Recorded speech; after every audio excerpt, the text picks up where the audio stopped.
What's good, people? Welcome back to the channel. KG's back. It's time for a brand new transfer talk. We are now on the 30th of June, people, which means tomorrow is the 1st of July, and activity should pick up. We were leaving the old PSR period behind, starting a new one, and this is where I expect, and I know a lot of you will expect, Leeds United will start to do activity. Someone else who expects it is Daniel Fargo, who himself said, I want a bulk of this team in by the 7th of July. So we've got a very busy week ahead, people. So going into this one, we've been talking about needing links to goalkeepers and everything else like that. Well, L'Equipe and various outlets in France have put Leeds United with a link to Lyon goalkeeper Lucas Perri, a 27-year-old Brazilian goalkeeper. And he could be available for as little as 12 to 13 million pounds, which would be outstanding value for a goalkeeper of his quality. Now, there are other teams that are going to be linked with him. We're not going to have a straight run at this goalkeeper. But again, you're talking about upgrading goal. He would be it as well. There's just so many good options in that under 15 million range, people. That's why, for me, unless you're getting someone that is just unbelievable, you shouldn't be going above 15. I would say even 20 in this current market for a goalkeeper when there's so much good talent available. And obviously, with Lyon in the situation they're in, they are needing to probably sell players in order to go ahead for next season in the second tier of French football. Now, Lucas Perri, for me, he would be one I would be more than happy with. I would only say, just for my preferences in terms of Nick Pope, Yahia Fofana, and Lucas Perri, I know that Yahia Fofana and Nick Pope are used to the trenches, and what I mean by that is relegation dogfights. They're used to seeing a whole host of shots. I mean, look, Lucas Perri's had a lot of solid games this year, but two that I did catch him in was obviously the one I'm sure everyone knows against Man United, that absolute barnstormer of a game where Man United turned that game on its head. But also another one was against Strasbourg, and he conceded 4 in that one. But I know he's had a lot of strong performances. Otherwise, I'm not just judging him on the 2 games. But I'm saying on a consistent basis for teams that play at the bottom, you hear Fofana and Nick Pope have been there, done that, and I like that kind of experience to him. But I would not turn my nose up at Lucas Perri. Absolutely not. That is a top operator. And if we can get him in the door, that's the replacement in goal that we need, and that strengthens our spine straight away. Gives a whole new strength to our spine. But look, like I say, it's not going to be easy. There's going to be a host of other clubs. I believe I even saw Forest link with him, even though they've got sales. We shall see with this one. But yeah, Lucas Perri is another one that could be one that leaves Lyon and Leeds United holding interest. Someone who I'm more unsure of now as it continues is Nick Pope. And the reason why I'm like this now, even though with Fabrizio saying Newcastle closing in on the James Trafford deals, final details being sorted, it's almost a here we go. Nick Pope was there in a comment somewhere talking about James Trafford, saying see you soon.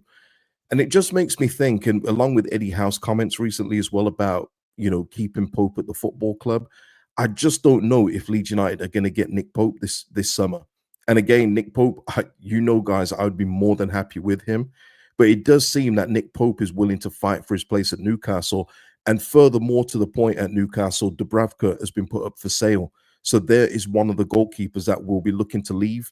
I mean, he only signed a new contract in February. By the way, that just shows you, doesn't it, again, when people take the club side all the time. They really wanted Dubravka to stay this year alone, but now they're going to get James Trafford. He's now expendable, and now he can leave. That's why I always say, always look on both sides of it when it comes to players and clubs. But it does look like Dubravka is going to be the one to leave, which probably means that Nick Pope is going to stay at Newcastle. So it just seems that this window is closing, and unless anything like major happens now, where Leeds are able to speak to Newcastle and agree a deal, I think the Nick Pope thing is probably on the shelf as we speak today.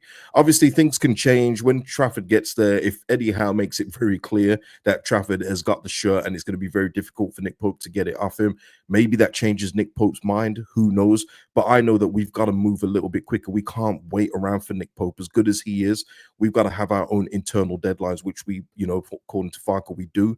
So we may have to move away from that one. But yeah, Nick Pope could be available, but I don't know about that one, people. So I'm going to put Nick Pope on the shelf for now. What say you? Another link that we've had is to Brighton centre-back Igor. Had a very injury-hit season last year, played just 13 matches.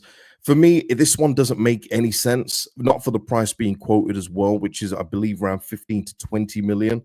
I mean, if we're going to keep an injury prone centre back at the club, we may as well just keep Pascal. Honestly, this one for me, he doesn't completely upgrade Pascal for me. So unless we are moving Pascal for PSR reasons, I just don't see the point in this one. We will need 4 centre backs because in case we do play 2 at the back, we could play 3, but we'll see if Farke changes it. But if we're playing 2 at the back, we will need 4 centre backs. So it makes sense in a way, but I just don't see it for the price point. And also, I don't see Igor moving to Leeds United to not be a starter. So again, unless he's being promised first team football, this one just doesn't make too much sense to me at this point in time. So I'm gonna just leave this one as a link for now. But unless Pascal's going, we know Max Verber is leaving, but unless Pascal's going, it doesn't make any sense to me, people. So Igor's been linked at this point in time. We will need another centre back, but yeah, not too sure about this one.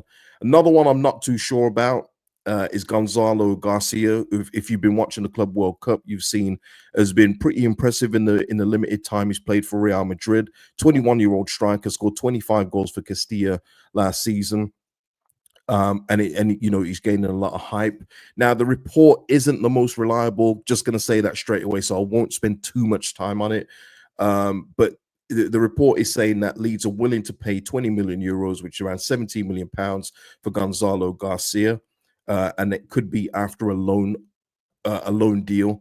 And if we stay up, we pay that money after. It then goes on to say Madrid don't want to lose control of Garcia and that they want a buyback in the contract for around 30 million euros, which is around 27.5 million pounds. So in that case, it would be if he really impresses and he does what Real Madrid think he should do. Very good striker, by the way, in terms of his movement, his finishing, no issues there.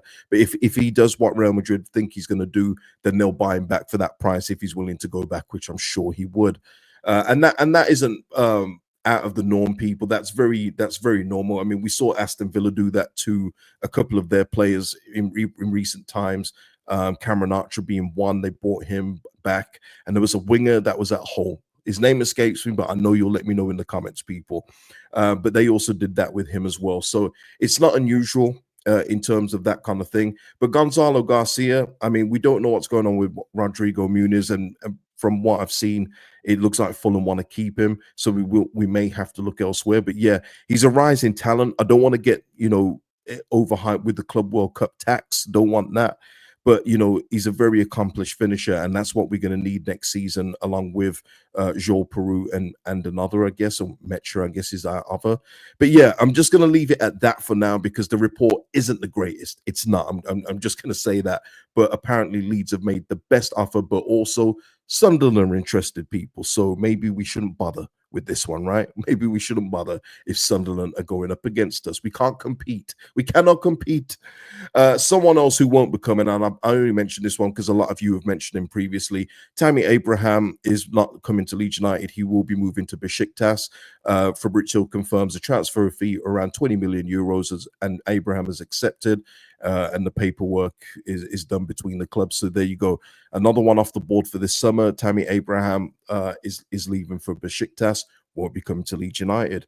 And that is it for the video, people. Big shout out to William Morrison and Genghis Khan's mum. Thank you very much for the super thanks on the last video. Appreciate all members of the channel as well. If you want to become a member of the channel, link is in the description. Like the video before you go. It's free to do. Helps out the channel immensely.